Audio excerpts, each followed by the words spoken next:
وہ سب سنتا ہے لیکن اسے خاص طور پر سنتا ہے جو صرف اسے پکارتا ہے۔ وہ سب کے پاس ہے لیکن اس کے پاس خاص طور پر ہے جو اس کی تلاش میں ہے۔ وہ سب کو دے رہا ہے لیکن اسے خاص دے رہا ہے جو پورے یقین سے مانگ رہا ہے۔ سب بیمار ہیں اور سب پریشان حال ہیں۔ اس کا رحم سب کی تلاش میں ہے لیکن یہ رحم اس پر خاص طور پر سایہ فگن ہے جو پر امید ہے اور یقین رکھتا ہے کہ اس کا رب اس سے غافل نہیں ہے۔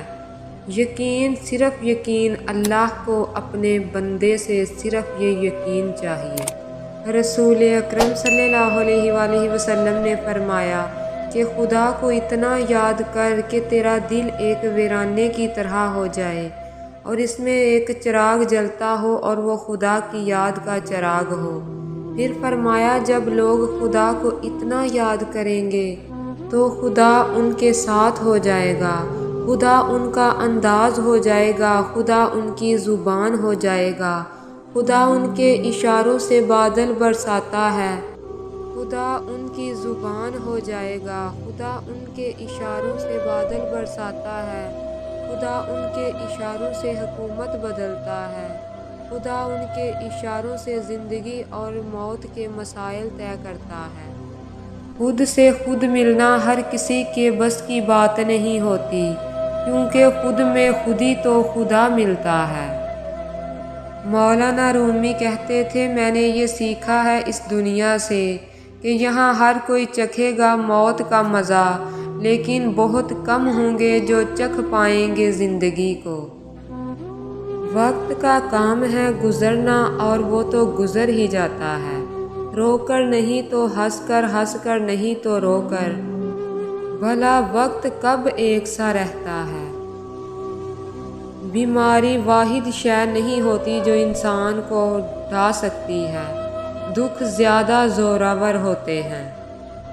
آپ محبت ضرور کریں مگر محبت کے حصول کی اتنی خواہش نہ کریں۔ آپ کے مقدر میں جو چیز ہوگی وہ آپ کو مل کر رہے گی، مگر کسی چیز کو خواہش بن کر، کائی بن کر اپنے وجود پہ پھیلنے مت دیں ورنہ یہ سب سے پہلے ایمان کو نگلے گی۔ پریشان ہونے، راتوں کو جاگنے اور شرابوں کے پیچھے بھاگنے سے کسی چیز کو مقدر نہیں بنایا جا سکتا۔ تم کسی اور سے امید لگا کر خود کو توڑ لیتے ہو، تم زندگی کر کے خود کو کھو دیتے ہو، کوئی لے جائے گا تمہیں خوابوں کے پار یہ سمجھ لیتے ہو، لے آئی ہے نا زندگی تمہیں ایسے موڑ پر کہ تم رب کو یاد کرتے ہو۔ پوری دنیا کو سمجھ کر کچھ حاصل نہ ہوا تو اب تم خود کو سمجھتے ہو، دل میں رب ہونے کے باوجود سکون ڈھونڈتے ہو، ٹوٹ کر کسی اور کے ہاتھوں میں تم خدا سے شکوہ کرتے ہو۔ کسی انسان کو ماپنے کا پیمانہ اس کی شکل، ہنر یا اس کے پاس موجود نعمتیں نہیں ہوتی۔ انسان کا پیمانہ ہے اس کا کردار، اس کی ایمانداری، اس کی دانائی، اس کی وفا، اس کی محبت، سچی دوستی، اور یہی ہے انسان کی میراث۔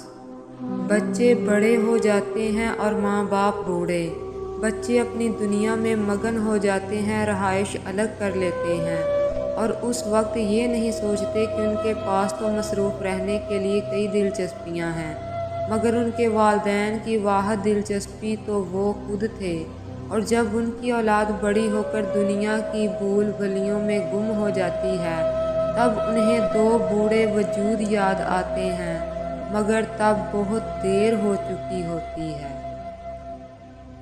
میں نے اپنے نیک بندوں کے لیے وہ چیزیں تیار کر رکھی ہیں جو کسی آنکھ نے نہیں دیکھی، کسی کان نے نہیں سنی اور نہ کسی انسان کے وہم و گمان میں ان کا گزر ہوا۔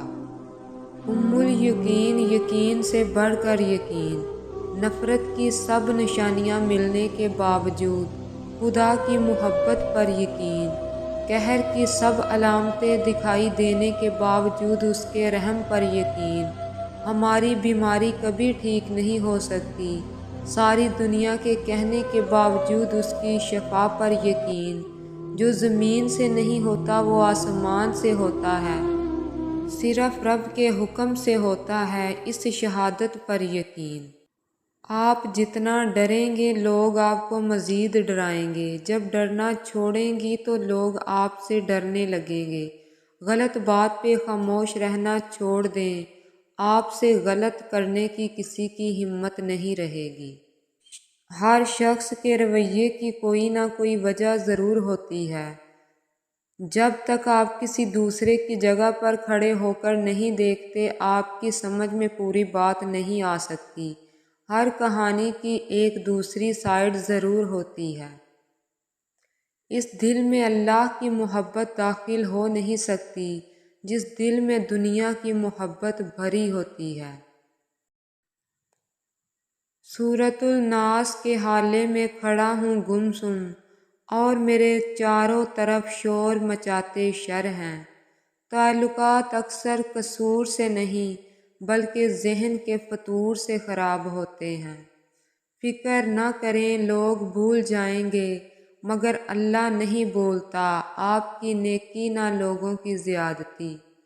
دوسروں کو گرانے کے چکر میں لوگ آخر کار خود ہی گر جاتے ہیں، لیکن سبق پھر بھی حاصل نہیں کرتے۔